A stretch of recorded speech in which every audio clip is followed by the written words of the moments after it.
This week, we're joined by Brad Duggan, CEO of Metricon, Australia's largest home builder, at a time when the construction industry has been making headlines for all the wrong reasons. In this episode, Brad pulls back the curtain on Metricon's $80 million turnaround, revealing the tough calls and bold strategy shifts that helped bring the company back from the brink. We also dive into how the broader industry is being reshaped post-COVID, what investors and buyers need to watch out for in builder financials, and why partnerships like Metricon's with Japan's Sumitomo Forestry could be the future of stability in residential construction.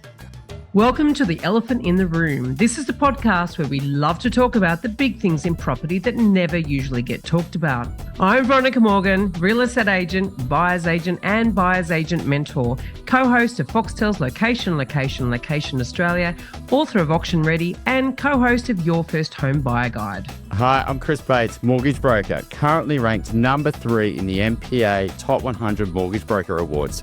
Before we get started, everything we talk about today is not personal advice, and we recommend you engage the services of a licensed and experienced professional. Our guest today is Brad Duggan, CEO of Metricon, with a background in finance and decades of experience leading major commercial projects across the country. Brad has a unique vantage point on why so many builders are going broke and what it actually takes to survive and thrive in today's volatile market. So we're very looking forward to a revealing conversation. Thank you so much for joining us today, Brad. Thanks for having me. Right, I think we should actually just start there, kind of finish Veronica's sentence there, where it's, a lot of builders have not thrived. They haven't even survived over the last few years. And I don't think we're really going to understand the gravity of that situation, for the years to come. I mean, how bad has it been and what's made some survive and others not? It's a weird industry where we have like this juxtaposition between fixed price contracting and quite long lead times. And there was a period of stability that lasted quite a long period of time, probably close to 2 decades, where builders could predict quite easily what their escalation in costs were going to be. And then you hit quite a tumultuous and sort of unprecedented period of time with COVID. You had a war in Ukraine, which is where a large amount of lumber comes from. I'm not quite sure if many of your listeners would realize that, but those two things alone, plus all the disruption of shipping, in effectively 18 months, we saw nearly 45% increase in input costs of both labor and supply. And, when you put that in an environment where you've guaranteed a customer's price and you've locked it in for 12 months, it becomes really difficult to manage those types of cost increases. Was there any sort of, obviously, Porter Davis, a lot of big builders sort of went under over that period. Was there any builders that sort of just renegotiated contracts with a lot of buyers? And how did what were some alternative strategies they used? Yeah, well, we took on a number of those Porter Davis jobs to get those customers out of the system. And we did that just to get that out of the media cycle, because no one was going to be inspired to build a home when there was so much noise about, 1,000 customers sitting out there. So we did that to help, not so much for a profitability point of view, but just to take the noise out. I think, it was a difficult period of time for builders to negotiate. We're in a lot more stability now from where we were in the past. I mean, it is interesting, isn't it? Because we've got a housing shortage. We've got governments at all levels crying that supply is the answer. Then you've got the profitless boom that we had as a consequence of stimulus, with COVID. You have costs increasing, builders going broke, all this sort of stuff. And then you've got a marketplace losing confidence in the process and effectively the product, right? So I guess you've got all this stuff conflating. So I can understand it's quite a strategic move to step in to try to, as you say, take the noise out. But Metricon yourselves, you were really on the brink of the edge yourselves, right? Yeah. And so, you've helped lead that massive financial turnaround. What were the hardest truths that you've had to confront when stepping into that role? Well, I think the first was the grind. So we had to, we'd made a lot of commitments to customers. And back to Chris's point before, once we sign a contract with a customer and we're on site, there's no way we would ever think about repricing contracts. There are a lot of builders, particularly in New South Wales, where that was a very prevalent thing. People stranded. You've got concrete poured, you've demolished the house, and then a builder turns up and offers $100,000 extra, pricing to continue. That was a non-negotiable for us. We would never contemplate that. The secret to success for us, Veronica, was just, first of all, the grind. We had to find a way to get to the end of that workbook that was caught in that fixed price contracting and large volume, large increases in cost. And to do that, we need to spend a lot of time with our supply partners, a lot of time with our financiers, a lot of time with trade credit insurers, just to say, look, things are going to be fine. We need to work our way through that. And that's the grind was important. The other part of it is builders don't always make great business people. And, there was a lot of redundancy in our business that was had built up over a period of time. We're talking about 2 decades, 20 years of great success. And that had led to some largesse in our organization that we really had to cut back to, focus on the fundamentals, grind through that workbook, deliver for customers as best as we could in a pretty difficult situation and emerge as strong as you can be. And I think for us, whether it's luck or great strategy, it's worked out well because, we find ourselves in a great position today. How many builders do you reckon, in terms of your competition, because, it's a catch-22, right? If we've got a supply challenge, we've got home affordability challenge, we need builders, right? And them going under might seem like it's in your interest because you got less competition, but it's not great for society as a whole. Like, how much capacity did we lose in particularly the house and land packages? Yeah, well, I think that I think it's about 7,000 over 3 years. Builders went under. Now, you've got your big sort of monsters like Porter Davis in that group, and that organisation alone is 2,500 homes. That's a significant amount of capability that went missing. The other thing you don't sort of, you can't forget is the ripple effect that these builders have in communities. So you've got, forever present for us during those difficult times was you got 6,000 jobs on sites, that's 6,000 families. You've got 2,000 employees, you got 25,000 subcontractors. It's like, not only do we need builders, but, if a big builder fell over, the consequences for business, for the economy and for the communities, and in particular government balance sheets in relation to home warranty insurance, which they underwrite all those, it's significant. But, that we find ourselves in a weird position now where there are fewer builders out there with the capability to make a difference in this housing supply, which is great for us from a competitive point of view, but not necessarily great for meeting what is a pretty significant housing challenge. But with all those insolvencies, surely the market must be flush with staff, potential, people to hire. So what's happened there? Because we keep hearing about shortages of skilled workforce, but you think they must be all unemployed. So what's still? I think there's been a big dislocation. The southern states, Victoria, New South Wales, the amount of trades we lost to Queensland it can't be underestimated. Whether it was COVID lockdown considerations or the fact that it was just it's a more robust economy, and it is a more robust and optimistic economy right now in Queensland. So it's not so much that, so there's one thing, there's just a dislocation. A lot of them have gone to one location compared to others. And you hear builders talk about this all the time, but there's a lot of people in tunnels. There's a lot of people working on these big building projects that, the trades get great salaries, working for us, but they make quite astronomical salaries working for these big build projects. And, just like, if you can recall when we did the saltwater plant down here in Queensland, in Melbourne, we lost a ton of trades there. And when they come back to the market, they've got to adjust to a different lifestyle because they're no longer earning, the significant salaries they were earning in that government space. But there are different skill sets, right? I mean, do they use carpenters building tunnels? I mean, yeah, plumbers, electricians, is it the same skill set that you can go and apply in a different job? How does it work? Well, they're not deploying their skill set, Veronica, in those, so if you can get $180,000 standing next to a piece of equipment and your job is just to make sure that equipment is secure. Right. Okay.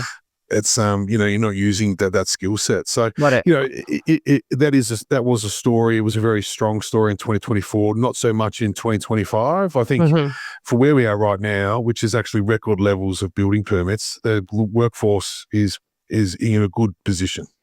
It's just if there is a growth in demand, which there is undoubtedly going to be, how is the market going to respond to that? My concern is inflation. That there's going to be inflationary pressure, the people will, see that when there's an increase in demand, they'll put their hand out for salaries quite quickly, and customers will get caught, and builders will get caught if they haven't learned the lesson that they should have learned back in 2022, 23.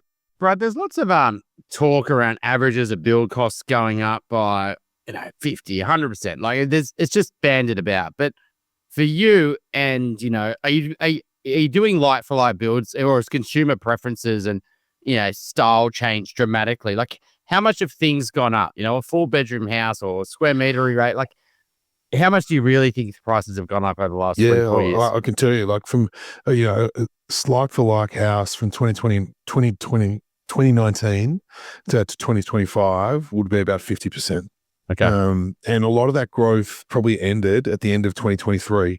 We haven't really increased our retail prices really at all since the end of 2023. It's been pretty constant, and because we can use our buying power in a sort of a quieter market to make sure that the cost increases that are out there, we can sort of delay them or push them back against some of the larger suppliers. But it would be 50% like for like. Now like for like's not really relevant anymore because people can't afford those houses. So what people were looking for, a 4-bedroom, 2-3 bathroom double story, now looking for 3-bedroom, 2-bathroom single story. You're seeing a big decrease in contract values. So not only has there been a reduction in the level of work, but the actual size of the accommodation has significantly decreased because affordability is key. Well, that would be partly interest rates as well, I would imagine. Yep, definitely. And it is quite an interesting. Hang on, I had a great question then, and then I flew out of my brain. It'll come back though. Don't you worry about that. I'll take over. So Brad, obviously that 50%, what do you reckon of that is, for materials, and what do you reckon it is just due to labor, like price of labor going up? Yeah, it's you put it straight down the middle, Chris, 50-50. And, there's a lot of stability in materials costs right now. Labor costs, particularly in Queensland, starting to grow again because it really is a really optimistic and buoyant market up there. But, the lack of competition and a lot of supply is, the big problem. That just like we have with banks, just like we have with insurance companies, same in building materials. A lot of categories, there's 2 or 3 or sometimes even 1 supplier, and that's where Australia has found itself. And I think I'm a big proponent right now. I spent a lot of time overseas last 4 months to thank God for Donald Trump and his tariffs, because there's a lot of factories over there that don't think of our market. We think pretty highly of ourselves as Australians. I think we punch pretty big compared to, but when you go to a factory in Vietnam or China, they're not thinking of the Australian market. They're thinking about how they can fund or put products into Home Depot. But there's an opportunity right now to try and get them to wake up to what is we still build 6,000 homes a year. There's still a fair bit of product to be delivered to try and break some of those duopolies that sort of sit in the market at the moment. Well, I like that you're looking at the opportunities that Trump might be creating. I was there 2 weeks ago, and when I go to China, it's you expect stereotypically to find a very labor intensive, very sweatshopish type behavior. I've never seen that. It's a highly evolved factories full of German, European equipment. With very few people operating at great, efficient capacities. And, a lot of them were operating at a third, simply because of the tariffs, because there's no point putting stock in the warehouse if they're not quite sure whether or not it's going to sell or not. So the opportunity is to start talking to, those suppliers, which we are, to say, well, hang on, redivert some of it here. That's okay, but there's no Home Depot. But, we build 6,000 homes. Our Sumitomo Forestry family, builds nearly 7,500 homes. That's enough to get excited to find a new customer base. Now, you might need 5 of those to make up Home Depot, or maybe 10, but at least start looking to Australia. Don't be so reliant on the US. Are you saying this is one of the good solutions or the practical solutions, right? Or we've got a supply restraint in terms of how many builders here, and they're all too busy, and we don't need to build everything here. We can start to get a lot of our builds done by China, and our kitchens and our cabinetry, and and more of the home can be sort of brought into Australia rather than built here? Is that sort of what you're suggesting? Well, I think the first thing is just, even if we just stay really boring and just say, can we get more new supply chains coming in to build traditionally? Right. There's great opportunity there in terms of cost efficiency. Now, in terms of modular, like there's so much conversation about modern methods of construction, and the reality is that if it could be done and volume builders could make money out of it, then they would already be doing it. It is very cost prohibitive, but it definitely provides great, time efficiencies. But, we can build a single story home in 60 days. If you could probably stand up, we are looking at modular in a box out of China. We can probably stand it up in 40 days. Is 20 days worth an extra 10%, 15%? I'm not quite sure. So, it is interesting. There's some great players trying to make a difference in this area, but it is, I know of examples of certain large modular companies that are building for government, and the cost is almost 70% more than what it would be if it was being built in situ. The reality is there's just no staff, people in those locations to build it. So it's great for regional regional Australia, but if it worked, I guarantee we would already be doing it. And we're trying to, but it's really quite hard. So where are the costs in that? Because, it seems logical that it's like the Model T Ford thing, it's an assembly line, it's controlled climate, you don't have to worry about rainy days and heat, hot days, etc. Where is the cost? Is it purely in the transportation of the final product? It's so big and therefore it's so much more expensive. I think the first part of it is geography. So you've got to have scale. So if you're going to build one of these facilities, you need to build it somewhere where you can get scale. Now, unfortunately in Australia, we don't have that high density of population like other countries might have in Europe. So if you're going to build a factory that can build these, like where are you going to put it to service? You're going to have one in Melbourne, you're going to have one in Sydney, you're going to have one on Brisbane. It becomes really cost prohibitive. So it's not just the logistics, but it's also the fact that you don't have scale in any one location. The second bit is it's just very intensive from a capital investment point of view. So, significant amount of investment needs to be made from a technology point of view, bringing this equipment out to make it work. The third one, and I think the most important one, is the customer. Auto housing is an Australian phenomenon. Customers love to have their handprint on their home. Real estate for us is like a religion. I don't think there's any mistaking of that. So selling homes where people haven't had a chance to pick their floorboards to design what they want their butler's pantry to look like. That is not what the market is. And I think the market it has to go through a correction, and then needs to be re-educated, because you're not going to get to great affordability and meet the crisis without doing it. But that is a big obstacle. They don't want to live in, we've all been to Europe, we've all seen that type of product. You go to a builder in Sweden. There's two kitchens. It's blue or it's white. Which one do you want it to be? That's never going to fly for the Australian consumer right now. Which is that feeds into part of the problem, though, doesn't it? We're our own worst enemy. If we've got a housing problem and we really can't get enough of them up out of the ground fast enough, we've got to stop being so choosy. Yeah, I think that, as I said, I think the Australian consumer needs to go through a sort of a re-education about what housing could be. It comes down to price, though, doesn't it? I mean, like if your option to get into the market was, I can't help it is the Model T Ford analogy here. It used to be that every car was built by a little set of tradespeople and as a one-off each one, and then they managed to cut the cost down enormously but give you one colour. So if it becomes that there is more accessibility for housing, but does it also mean that when you say the re-education, you've got to have a manufacturer or builder to produce the product to say, there you go, it is available, you can have affordable housing, for people to then say, okay, thank you very much, I'll take that? Or is it that no manufacturer's game enough to take that risk? Yeah, well, I think I think there's a huge risk in doing that, because if you still have competitors out there delivering choice, then you may not get that customer. So in our business, we are pivoting pretty hard to what we call a complete home. You would call it turnkey, because the customer in some regards, younger customers in particular, they know there's an affordability proposition in that, and they also want immediate solution. Whereas, maybe 5 years ago, people were willing to buy a block of land that still had cows on it and wait for the titling and then wait for your builder to build it. And people want things faster now. So that's where the opportunity sits to say, this is a conveyor belt. Just like your Ford analogy, if you want to come off the conveyor belt, then there's a real cost consequence, and that may not be your first home. Maybe it's your second or your third home, or it's your forever home. But your first home, to get onto that ladder, this is it. This is what it looks like. That's where off-the-plan apartments fit in, though, don't they? Really, in a way.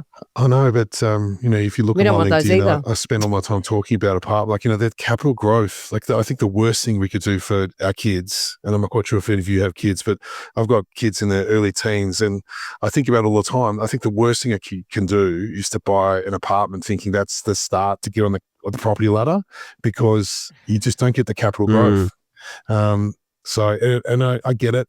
You'd think the guy that runs Australia's largest builder is going to say that, building houses, but that's the reality.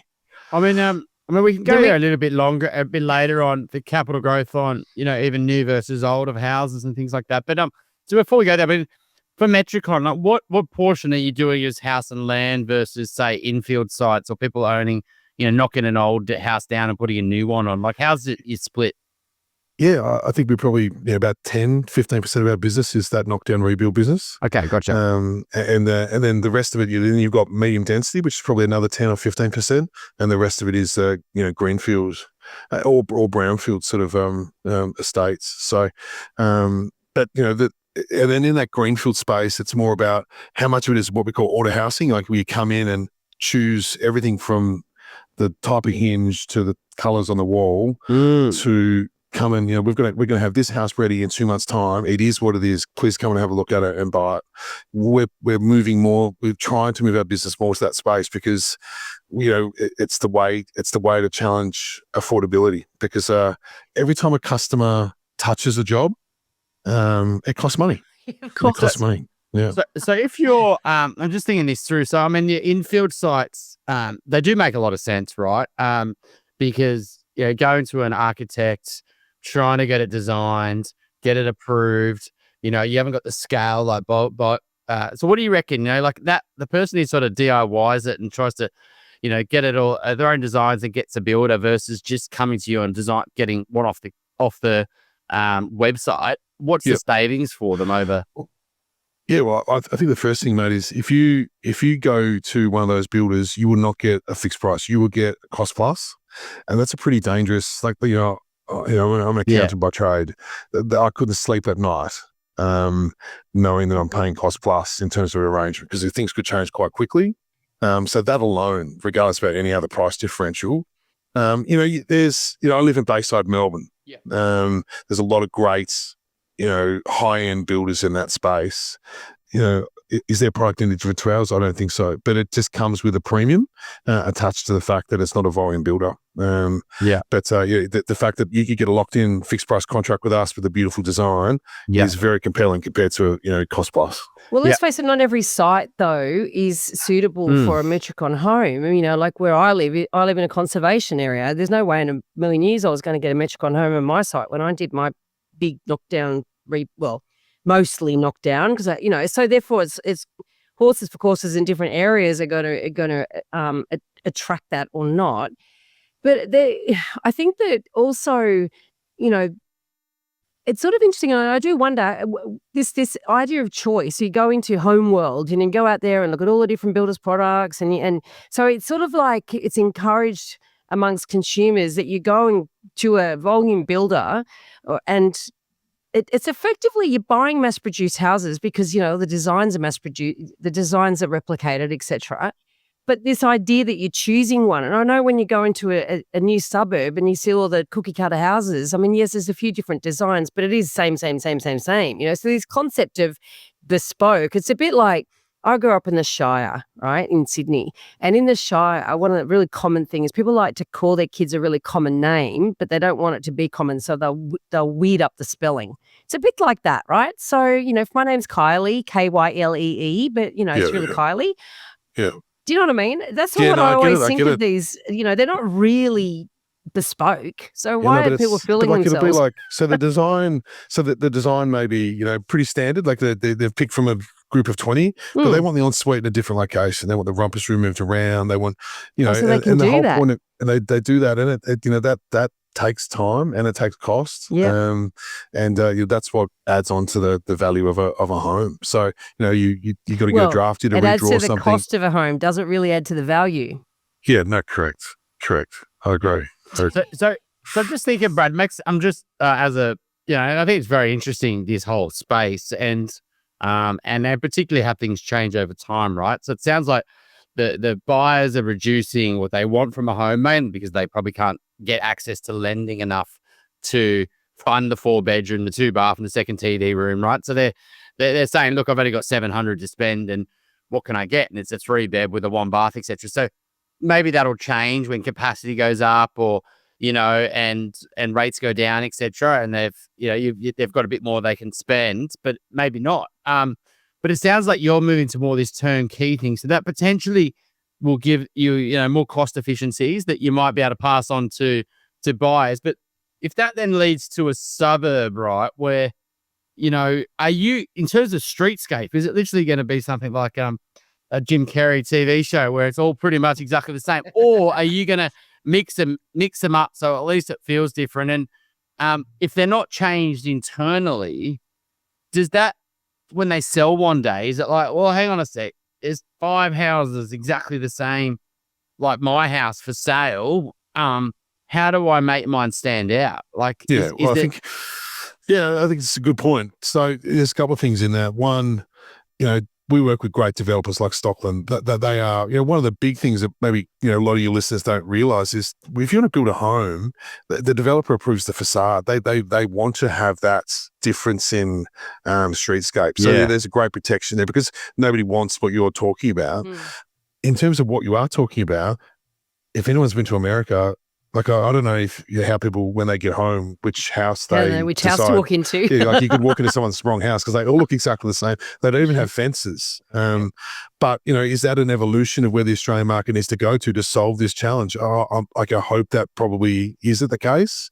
But so we mix these up. Where we if we go into an estate, we'd pick 100 over estate and pepper them, salt and pepper them, as opposed to building them all in a row, just for the reasons you're talking about. But there are other countries out there where they just start at top of the street and you just go down, and the only thing that differs is probably the colors on the inside. This one's themed this color, this one's themed that color, and that's the market. Doesn't it come down to the individual purchaser though? They purchase their lot and then they choose whichever house they want plonked on that lot.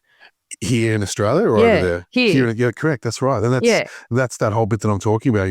They buy their land and then they want to go and get planning, and then they'll pick a great design and then they'll customize it. And whereas in other jurisdictions, other countries, it's like there's 25 of them here. And they've all been built at record pace, and we were able to get them really cheap, build them quite cheaply because we're able to use our buying power, and trades like them because it's just repeat, all those cost efficiencies. That's how you break the affordability crisis. But there's sacrifice, compromise. I'm on a personal mission to help more people make better property decisions. Most people don't realise that they can cost themselves hundreds of thousands of dollars over the medium to long term when they make property decisions without all of the information that they need. And what I do is help people with tricky real estate problems, which often masquerade as simple questions like, should I sell my investment property because the interest repayments are hurting? Or should I buy before I sell? Or the other way around. You can connect with me and access all of the tools that I've created to help you make better property decisions at veronicamorgan.com.au. And there you will find resources for first home buyers, details about my buyer's agent mentoring program. You can connect with my Sydney-based property management and buyer's agency teams, Australia-wide vendor advocacy, or ask me for an introduction to the small group of buyer's agents that I would personally recommend across the country. That's veronicamorgan.com.au. If you're looking to buy your first home, thinking of upgrading to a new one, or purchasing investment property anywhere in Australia, we would love to carefully guide you through this journey and, importantly, get the finance right. Reach out via my website, alcove.com.au. Yeah, because there's been some, recent reports about the fact that Australian builders, the productivity has not improved in, decades. Is this really at the core of the reason, the cause of that? I don't buy into that productivity piece. Said we build a single-story home in 60 days, so not every builder is the same. Yep. There are a lot of other smaller builders where I get it. There is lack of productivity, and some of it goes back to the equation about earnings. So trades don't work on weekends anymore because they don't need to. All those, there's a number of things that people want more work-life balance, and what traders used to work different hours to what they do now. There's a lot of things that have gone into that, but there definitely is a piece that if we want to build more affordable homes, there has to be a compromise. The Australian consumer, if you're a first home buyer, you don't get you don't get to pick out what type of bench you have, and it's a journey before you get to that level of choice, or at least find a builder that can give you some choice, but it doesn't cost you. But in terms of that consequence. Do you think there's also, we're making obviously compromises in what we're getting in terms of the size of the home, and maybe that's a good thing, right? Climate change. Do we need homes that big? Heat them, cool them, etc. Right? But the lot sizes are changing, right? 10 years ago, 15 years ago, maybe it was a 400 and a 450, and now it's a 300. Is that the other compromise that we're having to face with that? And maybe that's not a bad thing either. I'm not saying these are bad things, but, it's to keep prices at an affordable level. It's just the next evolution that Australians have got to get used to. Yeah, correct. I think that townhouse living, definitely in terms of first or second step on the property ladder is a real reality. I think that's a much better option than buying an apartment in terms of building capital growth. You will get capital growth in that asset, but it's in some places that South Australia is only just starting to accept that, for example, in the last 2 years as a type of accommodation. So again, it's educating the customer about what is the new solution for their housing needs. Brad, a lot of people believe that capital growth comes from, land prices going up. But that's kind of been proven a little bit wrong in recent years, because building prices have been going up, and they can go up a lot, 50% in 5 years. If building prices don't go up, right, because over the next, say, 5 years, or they go up at a much slower rate, how do you sort of think about, when you're buying, at least, let's say, what do you reckon about 50% of your purchase price goes into a build? I don't know, yeah, it'd be about right in terms of build compared to land. Yep. So, when you're buying, getting a 50% LVR, land to asset ratio, right? How do you think that really affects your capital growth? Say versus maybe buying more in an older house on a bigger block where you're getting more of your cash into land? Yeah, I still believe that land is the thing that's limited, that's where the capital growth sits, and that's why you don't get an apartment, because you don't have any land. You got a bit of space in the sky. So I'm a big believer in that. So I don't think there's any sort of compared to a smaller lot or a large lot, it's going to change. But I think it's the square meterage of the land that you have with a good quality home that can stand the test of time is how you get capital growth. And I think what we've seen, every time there's been 100 basis point correction in interest rates, over the next 5 years, you should see something like 15-17% increase in property prices, which it's hard to fathom relative to where prices are right now, but that's the reality that seems to have played itself out time and time again in this market. So, I think obviously there's a huge issue, societal issue with housing affordability, right? And so, and developers and builders have, in the past taken a lot of heat, right? The problems, etc. But, as a consumer, right, you're still buying a product, right, that you're going to sell one day. What are the ways they can protect themselves? Because there are risks involved with buying, not just from a builder point of view, but even just from a resale value point of view, different estates, different lot sizes, different parts of the lot, different parts of the estate. So how can a buyer, play that if they want to play in this space, particularly in the house and land space, how do they protect themselves when, because ultimately that, it's not their forever home sometimes, and they do want to sell, and that capital growth is important, which is kind of what you highlighted earlier. Yeah, I think, Chris, the majority of people buy a house thinking they're going to sell it. I believe that. That's not when you get to the end of that sort of, you're starting to think of your forever home, that's not something you think about when you go into it. I think the most important thing is you've got to focus on brands. So picking a developer that that's standing behind its brand in terms of that, one, they've picked an asset that's going to deliver capital growth, because, if they deliver an estate and it turns into a slum, that's not going to, going to carry itself forward in terms of success in the future. And also that they're going to look after that estate as long as they can before they let go of it. Talking about here, talking about the developer's brand? Yeah, like developers a brand. thing. First we development brand. But they've actually done the due diligence, not over, well, this is a feasibility that gets me in and out really quickly and I make a good return. It's one that they're going to live by for a period of time. And then the same thing goes for the builder. So if you can use a builder that doesn't have a brand, of course you can expect me to say that, right? But of course, you want to make sure that you've got something that you live and die by, the quality of the product that you deliver. If you don't have a good quality product, it won't get you good resale value in the future. It has to stand. Doesn't matter how good that block of land is. If the property doesn't have something that is able to be well maintained, it is in good quality in 5-10 years time, you're not going to get that capital gain. If you've got a brand, a builder that you've got that's brand, we will come back. You can be sure we'll come back, because if we don't, we're not going to sell any more homes. Well, that is a very valid point, that the builder's likelihood to come back. I mean, literally, I had my rebuild done just over 5 years ago, and I've got a leak, and my builders are back. They're sorting it out. But I know a lot of people where they can't find their builder, or if the builder's gone bust. I guess that's another thing too, which brings us sort of back to where we started in a way, because I'm curious as well. Has every home sort of owner or home purchaser who was midway through a build and got caught up in that sort of avalanche of builders going broke, has everyone had their build finished yet, or are there still people in limbo? Yeah, I think I know the ones we did for Porter Davis, they're all done. I'm sure there are probably some out there where they haven't, hasn't been a great, still haven't got a solution. Wow, it's it'd be pretty terrifying. Horrible. Sort of piece. And I think that's the other bit about people.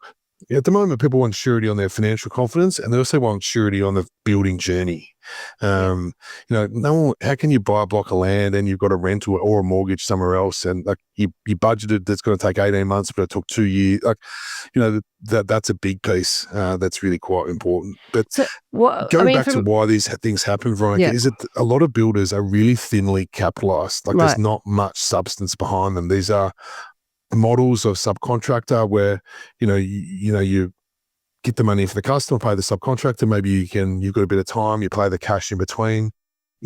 Builders need to have financial substance. You're putting the biggest acquisition you've got in someone's hands. If they don't have a strong balance sheet, that's really quite terrifying. That's a problem. I'm keen to know how can a consumer do their homework on that builder, but also how much responsibility should sit with regulators or lenders to ensure that builders are financially viable. Well, New South Wales has a great tool called iCert. I don't know if you've come across that yet. It's a tool that's done by Equifax.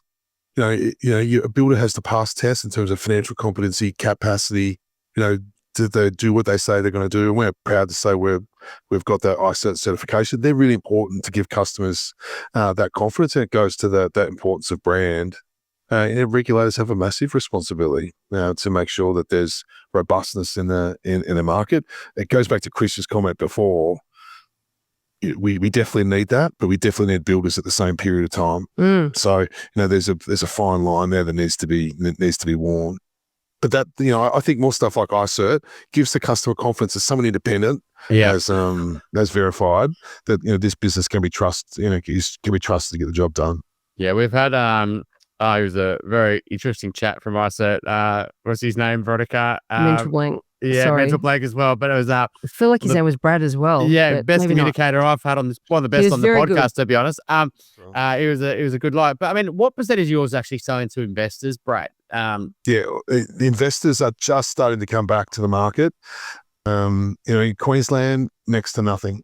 In Victoria, it's starting to emerge again. There's quite a difficult environment here for an investor to sort of take the leap. The yields after all the property taxes are paid are not that significant. So, we would normally say, somewhere around 20%, but it's actually much lower than that right now. And that's the bit that needs to change. And, I've spent some time talking to the housing minister about, we spend a lot of time talking about social and affordable housing, and that's the lever that they're really in, that they've really got, in charge of. But you really need, the private enterprise. You need mum and dads to come back to the market, to build a dual occupancy home, to live in one and sell another, or to really start to get more product out there. But the investors are still very much sitting on the sidelines. We know it's our favorite category of investment, but at the moment, the fundamentals don't always stack up, particularly here in Victoria.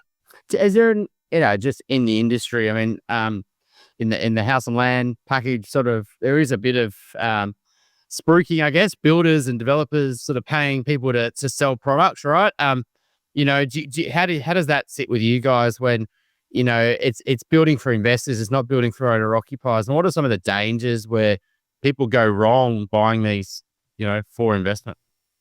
Yeah, I think we have our own business called Invest by Metricon. So we bring customers in, we explain to them, take them through, the depreciation schedule, how their tax is going to work, and help them understand it. That's our preference, so that they're a first-time investor. They understand the pitfalls of of what can go right, what may not go right in terms of building a home. There are a lot of other players out there, a lot of other channels, selling to investors, and very large, undisclosed commissions. That's not something that we really like, because we like to have a relationship with a customer.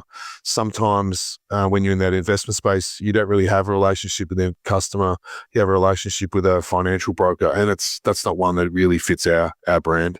Yeah, I can see how it could be quite damaging for the industry. Like if so-and-so is basically producing investor stock, and this is like you say when you mention around apartments, right? Investor stock's been proliferated in the Melbourne market, and so it brings mistrust into the whole apartment market. And the good builders building high quality, great builds get brought down by that. And I can imagine there's a bit of a problem in the house and land and the new townhouses in where all of a sudden, they're getting washed up, and so what a house is better than that, and that's but it's dragging you down a bit. Does that happen? Yeah. No, that's right. But there are some good players in that space as well. Some of which we do business with. But as I said, having a relationship with the customer, making sure we understand what we're about, what they want, that's the most important thing for us. Yeah. A lot of those, I know a lot of investors try to buy those dual key properties. Yeah.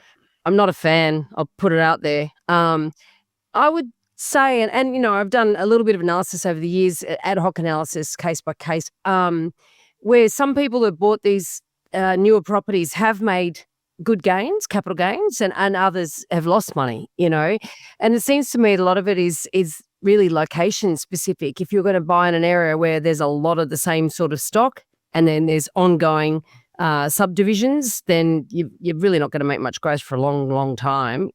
Whereas if you're buying, particularly in the infill sites, then there's potential often because there is pent up demand in those suburbs. So it is very much location specific, right? Correct. We school zones. Those type of products really work great in school zones because people want to live in that particular school zone, and they can get their kid into that area by living in a dual occupancy home. It's a really great fun piece.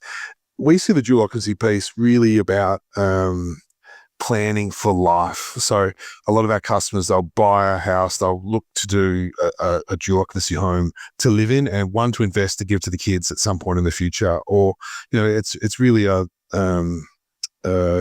lot of generational planning we see in a lot of these dual occupancy homes. But dual occ at the moment is really a dead market because the fundamentals just don't work up. The interest rates are too high. The land prices that they bought them at maybe 2 years ago are too high. They're not making the money that they can. But I think dual occupancy is a big opportunity to solve for the housing crisis. Like there's I live in a suburb that's pretty was really built in the 50s. There's a lot of people in there that are, in their 70s and 80s and, in their homes by themselves, this great opportunity for them to, rather than waiting for themselves to pass away and their kids to come and pick over the inheritance, sell their home, move to another great, lifestyle asset where they can have a good end of life.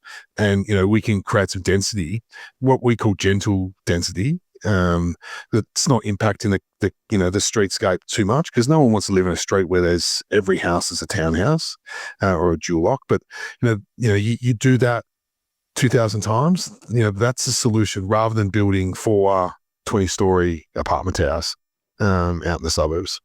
I mean, maybe there's a room for all, apartments and, townhouses and greenfields. Or maybe it's a bit of all solutions sort of to help fix the problem. I mean, what's your thoughts on HIA? They've done a lot of reports on the cost of housing is a lot because the government likes to take a big drink, and 40-50% of the cost of a house comes in taxes, and governments are in a lot of debt and need more taxes, right? Particularly where you are in Melbourne. So do you reckon that's a bit of a furphy? Do you reckon it's actually true? Does the government need to start taking a bit of a haircut to play its role here and actually make it a bit easier for you to actually be able to produce more affordable housing? Yeah, and it definitely is true, but it's in time, not so much in dollars, if you know what I mean. So, I was at a site just yesterday, beautiful 40 square home, double story. We built it in 110 days. It was in planning for 2.5 years. So imagine the cost. So it's not like that's not necessarily taxes. Like, sure, there would have been council rates, there would have been potentially land tax to be paid during that period of time, but it was all the costs associated with the delay caused by the regulation that is going into that number that HIA has put together. So, someone sat on a mortgage for that land and probably paying rent somewhere for 2.5 years just for some bureaucracy, council, who I'm sure are doing it from what they think is the betterment of the community and the protection of the assets of the people in the street. But 2.5 years to get a planning approval is just, it's absurd. It's just crazy. And, the federal government, I feel, I've been critical sometimes in the past, but I think they're almost like, hiding to nothing. They actually don't have the levers. They're not in charge of the levers to make a difference. The lever is some guy called Dave sitting at the Bayside City Council down here in the suburb where I live. And, it's really hard to reach in and make those changes without there being, people that are upset. But that's what's necessary. It really is necessary. Like, I live this world where I try to be YIMBY as much as I can because it's that we need to find a solution. But I also understand when people in my street get upset when there's a big house going in that no one likes. It's a really difficult sort of juggling act. I mean, the council, NIMBYism's pretty rife, right? And especially Bayside, I'd imagine, trying to protect their biggest asset, right? And everyone's complaining about everything. But in the House of Lands, are you still finding it's a big issue for you guys? Like in terms of getting, a farmland cut up and reduced into an estate, and then all the facilities and, getting that approval and. Yep. Like one, release of land is a problem. Two, like we got these stupid additional taxes down here, windfall gains taxes, stopping farmers from actually selling land here in Victoria. Right.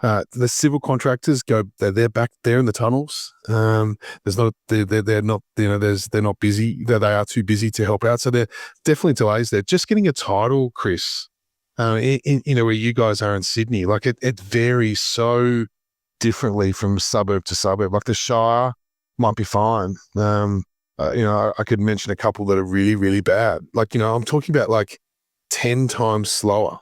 I feel like the councils are, I think the New South Wales government up there's done a great job trying to, mandate how quickly councils need to respond in New South Wales. But what we saw in New South Wales was a lot of the councils saying, well, I now need to respond within 30 days. So the answer is no. Yeah. And it's like, no one, like, well, I always talk about my team about we're all on a tug of war. Like we're all trying to pull it across the line. And sometimes I think there are just far too many people that you wouldn't actually expect that are on the other end of the rope. And that is definitely the case when it comes to local governments. But again, I need to call. It's all because they think they're doing what they think is the right thing, what their constituents want to protect. Well, you said, Chris, it's their largest asset. Nobody wants to have their house overlooked. I get it. I fully understand it. Just think about this. I wouldn't mind cutting some, killing some myths, I guess. What do you think about people like Stockland, right? Let's remove Stockland, right?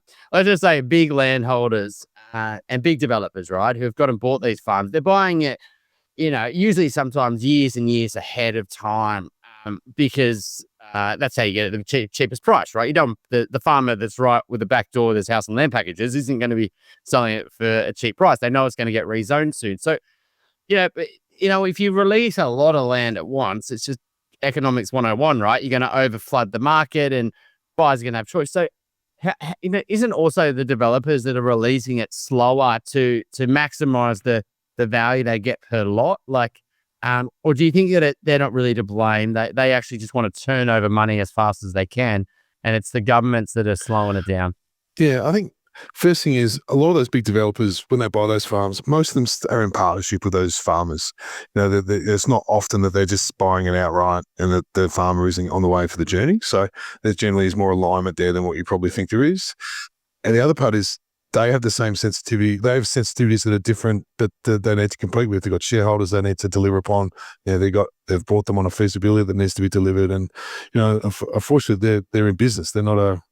It's not a social enterprise. And so we should expect, just like everybody, that, we've got a crisis, but at the same time, we're trying to make as much money as it can be made, while also delivering a great product to the customer.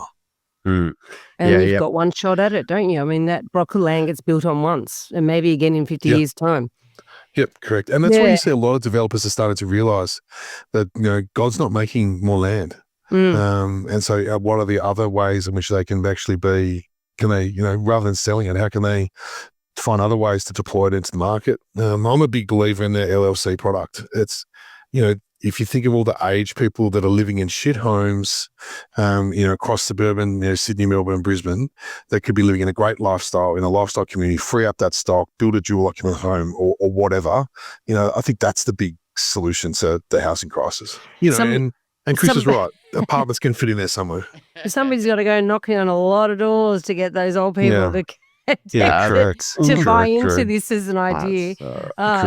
Right. We always do a property dumbo at the end. It's just a story, a tale. We try to lighten it up at the end, just a bit of fun. Have you got one for us? Just a bit of... Yeah, I think, mate, I sit here at our customer car park is just behind me, and I see the staff coming in, customers coming in to do their selection. Sometimes they're in there for 2 days, and I just like to say to the husband and wife combinations or the partner combinations come in, just be easy on one another, because I see them, like, they have out in the car park, I see them having a bit of a pep talk, talking about what the budget is and that everyone's on the same page. You see them sort of giving themselves, they're all on the same page, and then at the end of the day, they see them leaving very with a lot of gap between the partners. So.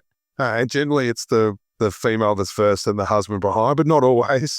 But it's just make sure you have a good plan and try and stick to it, because sometimes people put themselves under a fair bit of pressure. Maybe your consultants need a little bit more of sort of property therapy, as we call it in our business. They need to get coaching skills.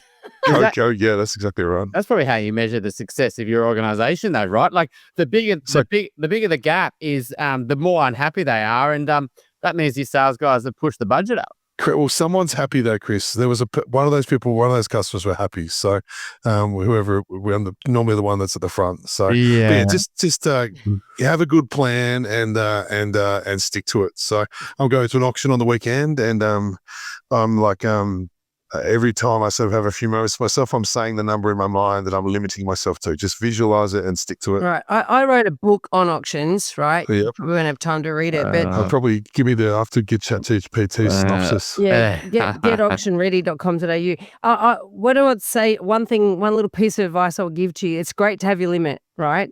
But you may have done this, but most people don't set their stretch limit. They set their what they want to pay limit. Mm. And then that goes out of the window in the middle of the auction. You give the game away, you give it away to everybody on the floor if they're paying attention, because that's the thing that most people haven't thought about. Well, but what if it goes a bit over that? Will I bid or not? And and they show, it's hilarious. I watch people who are really good at bidding. They're great. They're really convincing and they scare everybody until they get to that point and they go, oh. Yeah. I had this really weird one. The last property I bought, the people I was bidding against me were standing next to me and they were hiding their mouth so the auctioneer couldn't hear what they were saying, but they were actually, by doing that, they were actually telling me exactly what their strategy was. I wanted to go up to them afterwards. It's like, you're not bidding against him, you're bidding against me. I felt really bad. Anyway, we'll see how we go. It's a very good point, though. Good luck with it. Double dumbo there for us, Brad. Yeah. Thanks so much for the chat. It was we haven't had many builders on here in fairness over the years, and it's you do play an important role, part of the overall system, and it was good to unpack it a bit more. So thanks for coming on. Thanks, mate. Anytime. Have a great day. Cheers. Appreciate that. Thank you. If you have a question that you'd like us to answer in an upcoming Q&A episode, you can send us a voicemail or written question via the website, theelephantintheroom.com.au, or you can email us directly at questions@theelephantintheroom.com.au. If you like what you're hearing, please share this episode with others you feel would benefit. And while you're at it, why not leave us an iTunes review? 5 stars would be great. I know that sounds a bit cringy, but we have it on good authority that every review helps make it easier for other people to find out about us and hear what our amazing guests have to say.